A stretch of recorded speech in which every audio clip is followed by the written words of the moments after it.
everybody. Welcome back to the Ridgeview Pod, another episode with Michael Yates and myself, Brennen Morrow, where we talk about everything hope, healing, and recovery.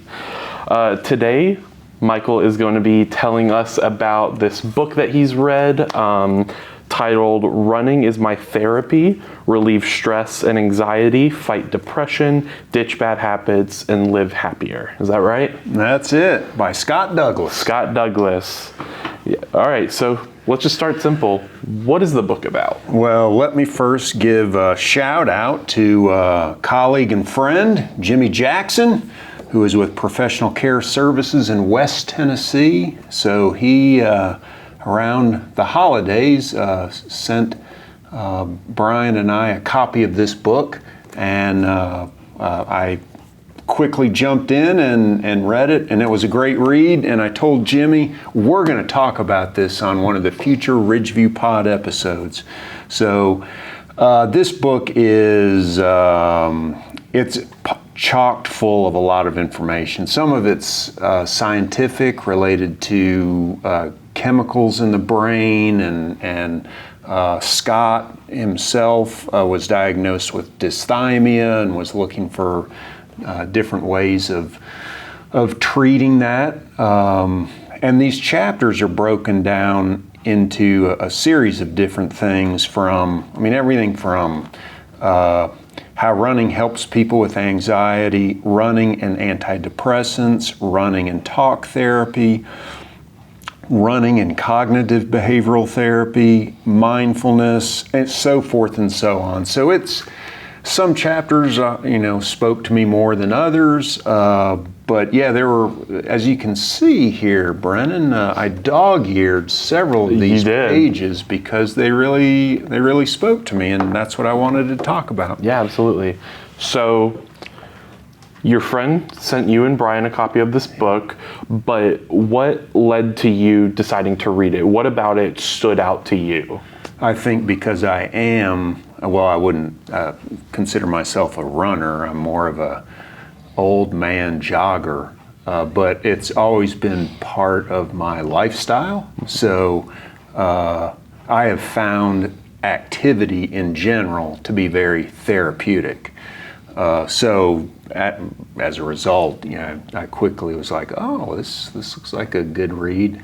And I've read the James Fix books and George Sheehan books. They were popular books in the late 70s, early 80s that kind of gave birth to the jogging craze. I remember as a child my father heading out the door for his jog around the neighborhood and thinking,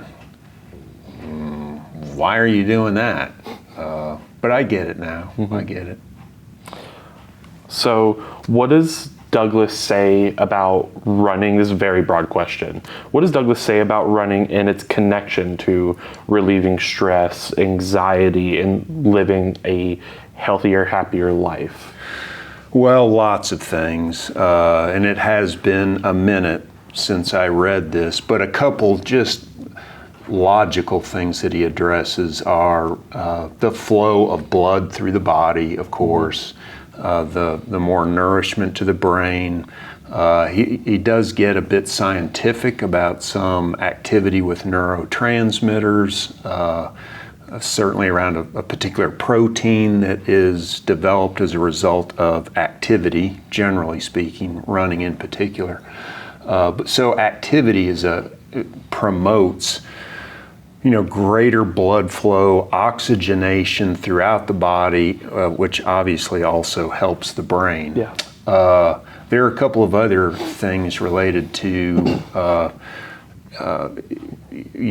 there's and it's one of the pieces I've dog-eared in this, is people who can do it for more extended periods of time can actually find a different type of mindfulness, or what they call a flow, where things just, all of the worries and concerns, anxieties that you may have, they kind of get muted a little bit because your focus is on the activity of what you're doing. It is forward movement, and that sort of sense of moving forward from the place that you are also connotes things as they are in this moment, in this time, will not be the same a minute from now, an hour from now. Those are just a couple things. Ritual and routine is another healthy aspect, because it becomes integrated into a part of your schedule of how whether it's you do it daily, every other day, it becomes part of your lifestyle. Yeah. So after reading it, I know you said it's been a little while since you read it. After reading it, what is the biggest takeaway that you had? That you don't have to be, this book is for everybody, in that you don't have to be, this guy's a talented runner. He's running times and competing at various lengths at a level that I would never reach. But the message about activity is really what's most important. So whether it's cycling or walking or hiking, a body in motion can help people better optimize good mental health. And as I said, he admits that he was diagnosed with dysthymia, so he's always been trying to think through other ways to complement and manage his condition, his mental health condition, with the complement of activity and running with other forms of treatment. So I think, people who maybe they've never been running, this book can speak to how activity itself can be helpful, especially if you have found a lot of treatments related to depression or anxiety, maybe not as responsive as you would hope they'd be. This might be something worth considering. We've talked many times, Barry Floyd and I, about, activity can just begin with, let's start by going out to the mailbox and back, and then go to the end of the cul-de-sac and back, and then go around the neighborhood and back, or the park, whatever. So small, simple, doable steps that you can feel a level of enthusiasm about is where to begin. And I think that's what I like about this book. Yeah, and correct me if I'm wrong, but the way you talk about it, it sounds like the things that are discussed in the book by Scott Douglas, it sounds like you can apply those to so many different kinds of activities. And it sounds like he's just, because running is what he enjoys the most and what he does, but it sounds like you could apply that to so many different kinds of exercises, workouts, activities. Am I wrong? Absolutely. Yeah. Okay. And he references other sports like hiking and walking, triathlons. But you're right. His preference for activity is running, hence the title of the book. Yeah. So how has this book inspired you and impacted the way you live your life? Well, I'm going to reference one dog-eared section here. Yeah, absolutely. And, it's some of this stuff isn't new to me, but it was worded in a way that really spoke to me. And I would say a lot of folks, certainly people who are impacted or diagnosed with depression in various grades, dysthymia is more of a lower grade, but he uses this word, and I think it fits especially now with the times today. And so he introduced this word to me, and I was like, oh, this is so beautiful, because I think I experienced this a lot. Years later, I learned the word Weltschmerz. Its literal translation from the German is world, Welt, and pain, Schmerz, world pain. It refers to sadness over the gap between how you'd like the world to be and reality. And I think, wow, I get that. I experience world pain periodically. I mean, all we have to do is look around the world today, browse through your social media, and it can feel like you're observing a lot of world, global pain. And that can be burdensome. So naming that feeling was like, oh yeah, Weltschmerz. I've got some of that. I experience that from time to time. Did that answer your question? No, I absolutely think it did. So, for someone who hasn't read this book but might be interested in reading the book or isn't sure if it's for them, what would you have to say to that person? Like, what do you think this book is for everyone? Do you think it's for kind of someone with a specific mindset?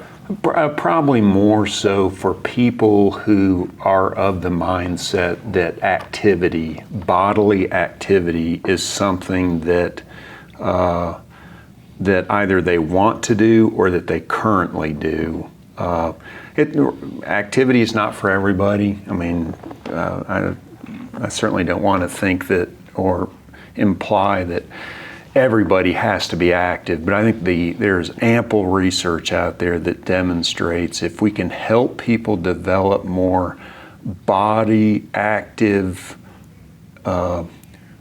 scheduling into their daily life, it can help people better optimize good mental health.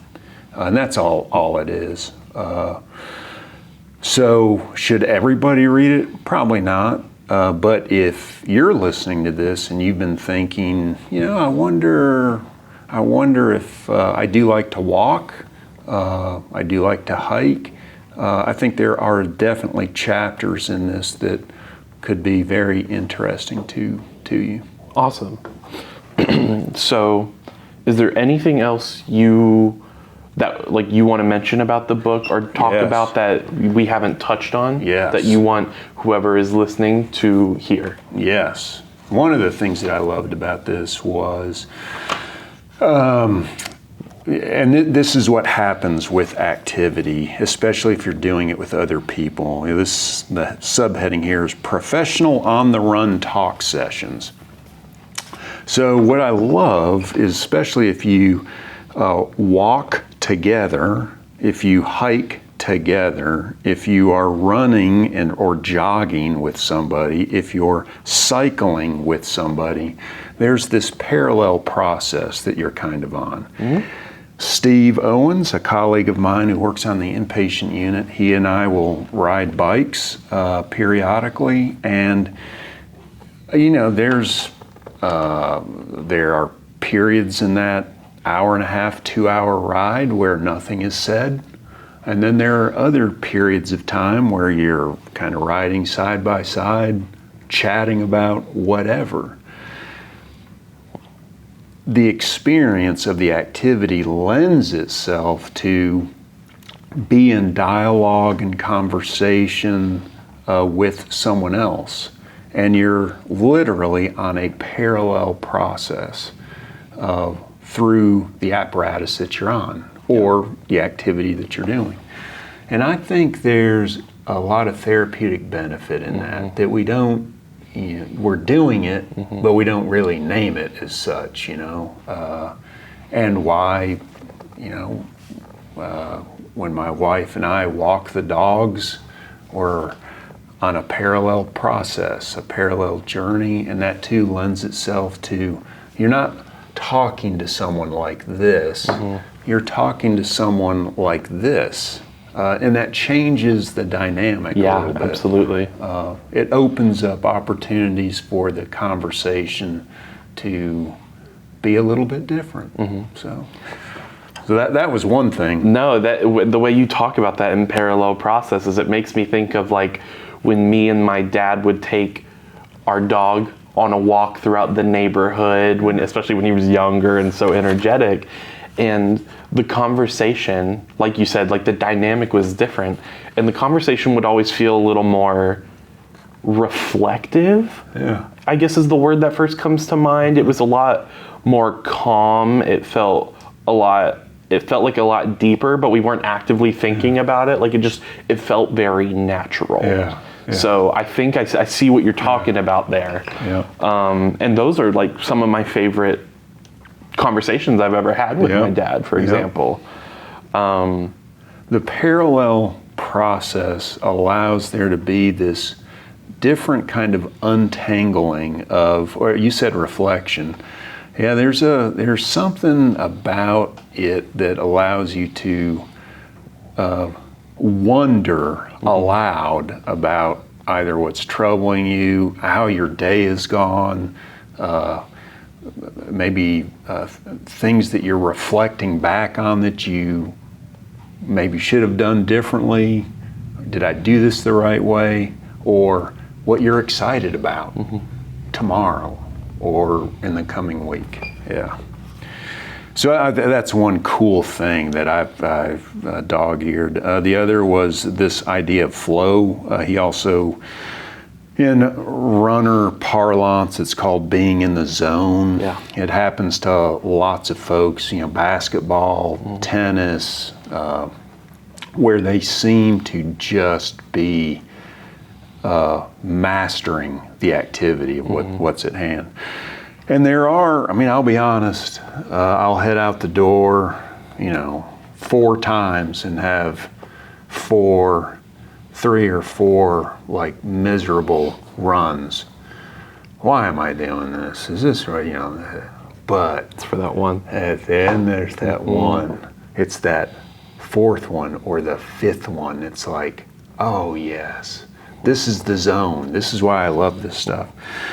And so he talks about flow and mindfulness have much in common, including purposeful focus on the present. That's what it kind of carves away all those other things that have been cluttering your mind and amplifying your stress, your anxieties. Focus on the present, paying attention to mind, body, and environment, and a respite from regrets about the past and worries about the future. These are powerful payoffs for runners with depression or anxiety. And with the sense of mastery it brings and its goal orientation, flow also produces strong feelings of self-efficacy. I've done this. I can do this. I went out the door dreading it, but I did it, and I feel so much better. So, that was another area that I dog-eared. And I've heard it called, you talk about flow, and that word specifically stands out to me because I've heard of what you're talking about, almost like it's called a flow state. Yes. Because it's that mindset, that state of mind, and it's fascinating to either be in that state or watch someone be in that state. For example, what most people can relate to, watching sports. It doesn't really matter what sport, but especially if you've been watching someone regularly play, and you can see a shift in the way they go about their exercise, at mid-match or something like that, and it's they're operating at a higher level, and compared to what they're usually operating at, it's different. So being in that moment, it's when I've been in that moment, it feels like I kind of just shut my brain off. Yes. A little bit. Like I'm hardly thinking about what I'm doing in the present. Yep. Like at the moment, it's like I just kind of turn my brain off and my body takes over and I'm just along for the ride. I'm in the passenger seat of my own body. Right. Exactly. No, that's well said. The final one that I dog-eared was one of the great appeals of running when I began as a teenager was how it gave structure to my life. And I think that is structure. Yeah, I think we've talked about before, and I don't remember where I originally got the quote, but structure is how we make our intentions manifest in the world. So whatever your intention is that you want to be realized in the world, to a large degree, you have to structure it to happen. And I think in this respect, structuring activity so that it becomes habit, and habit becomes a real ally. My family will tell you, they know when the irascible, edgy Sergeant Carter Michael emerges at home. Oh, you need to go do your exercise thing. Go. You've missed it a day or two.